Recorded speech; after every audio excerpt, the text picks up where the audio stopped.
बिहार के पूर्वी चंपारण जिले के घोड़ासान शहर के करीब आधा दर्जन दुकानों पर साइबर पुलिस और स्थानीय 4 थानों की पुलिस ने बड़ी कार्रवाई करते हुए 69 लाख रुपए के साइबर फ्रॉड और हवाला के पैसे जब्त की है।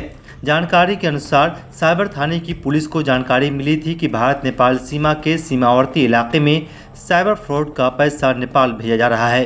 पैसे का ट्रांजैक्शन नेपाली अकाउंट में होता है, जिसके बाद साइबर थाने की पुलिस ने बड़ी कार्रवाई करते हुए करीब 69 लाख नकद और कई सामान जब्त की है।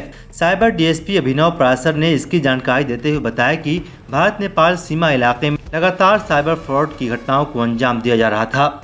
वहीं साइबर फ्रॉड और अन्य पैसा नेपाली खाते में ट्रांजैक्शन किया जा रहा था। इसके बाद पुलिस ने कार्रवाई करते हुए 6 लोगों को गिरफ्तार किया है। पुलिस ने इन सब के पास से 11 मोबाइल, नोट गिनने की मशीन, कई नेपाली खाते और व्हाट्सएप नंबर को पकड़ा है। इस बारे में साइबर डीएसपी ने बताया, मोतिहारी की जो सीमावर्ती क्षेत्र है उस पर विशेष निगरानी रखी जा रही थी और साइबर सुरक्षा प्रभाग के द्वारा भी लगातार म्यूल अकाउंट्स एवं इससे संबंधित जो भी अपराध है उसके ऊपर कार्रवाई करने हेतु निर्देशित किया जा रहा था। और इसी संबंध में मोतिहारी साइबर थाना को गुप्त सूचना मिली कि कुछ लोग वहां पर भारी मात्रा में कैश एवं यूएसडीटी का ट्रांजैक्शन करते हैं एवं इतना ही नहीं, जो मल्टीपल अकाउंट्स होते हैं उसका वो इस्तेमाल करके उसमें पैसे मंगाते हैं और उन पैसों को फिर रीट्रांजेक्ट किया जाता है क्रॉस बॉर्डर, मतलब नेपाल के अकाउंट्स में भी उन पैसों को भेजा जाता है। और इस संबंध में मोतिहारी साइबर थाना की टीम, घोड़ासहन थाना की टीम, ढाका थाना की टीम और जो पुलिस बल है लेकर के जो टीम थी वो रेड की कल शाम से लेकर के अभी कुछ देर पहले तक लगातार विभिन्न जगहों पर छापेमारी की गई। और छापेमारी के दौरान विभिन्न जगहों पर विभिन्न प्रकार के जो ऐसे कार्य है जो अवैध है, जिसको करना प्रतिबंधित है, उसको उस कार्य में संलिप्त व्यक्तियों के घर पे, दुकान पे छापामारी कर कुल लगभग 56,71,600 रुपये भारतीय मुद्रा एवं 13,67,800 रुपये नेपाली करेंसी जो है ये बरामद की गई है। इसके अतिरिक्त 11 मोबाइल, एक कैश काउंटिंग मशीन, टैब एक, ये चीज़ बरामद की गई है। इसके अलावा बहुत सारे बैंक अकाउंट्स बरामद किए गए हैं। बैंक अकाउंट से भी अतिरिक्त जो चीज़ें जो अभी भी जांच के क्रम में है, ये जांच की जा रही है कि मल्टीपल जो मोबाइल्स हैं उसमें हम लोगों ने देखा है कि बाइनेंस का लॉगिन है।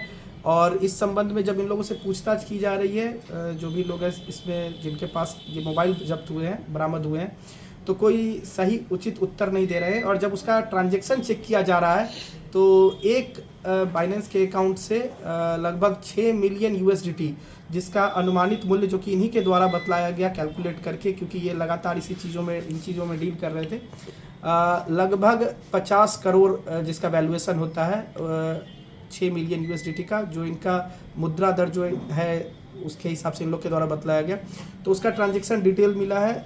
इसके अलावा मोबाइल फ़ोन्स में मल्टीपल बैंक अकाउंट्स के जिक्र मिला है, मल्टीपल जो इंडियन अकाउंट्स हैं, नेपाल के अकाउंट्स हैं, इसका जिक्र मिला है।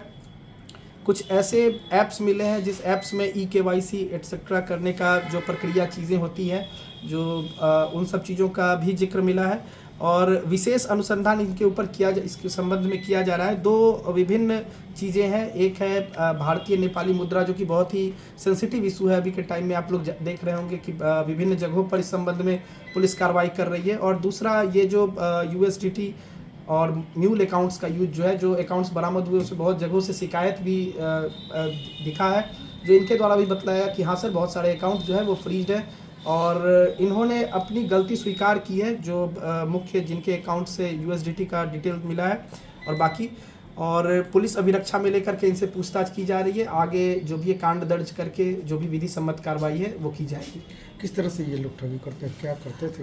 देखिए, ठगी का जो तरीका है वो यहाँ पे स्पष्ट नहीं मैं कह सकता हूँ, क्योंकि 2 चीज़ें होती है। एक होता है ठगना और एक होता है ठगी के पैसे जो भी होते हैं उसको आप कैसे चैनलाइज या रूट आउट करते हैं। तो ये मुख्यतः जो है ये पैसा को चैनलाइज करने वाला जो वर्क होता है उसके ऊपर ये कार्रवाई हुई है कि ह्यूज ट्रांजैक्शंस जो मिले हैं, जो कि इनके द्वारा खुद भी स्वीकार किया गया है कि ये यूएसडीटी में उस तरीके का ट्रांजैक्शन करते थे, विभिन्न लोगों के साथ कैश में डील करके करते थे, विभिन्न लोगों को डॉलर दे करके उसके बदले में कैश लेना, नेपाल के अकाउंट्स में पैसे भेजना इत्यादि काम में ये लोग थे।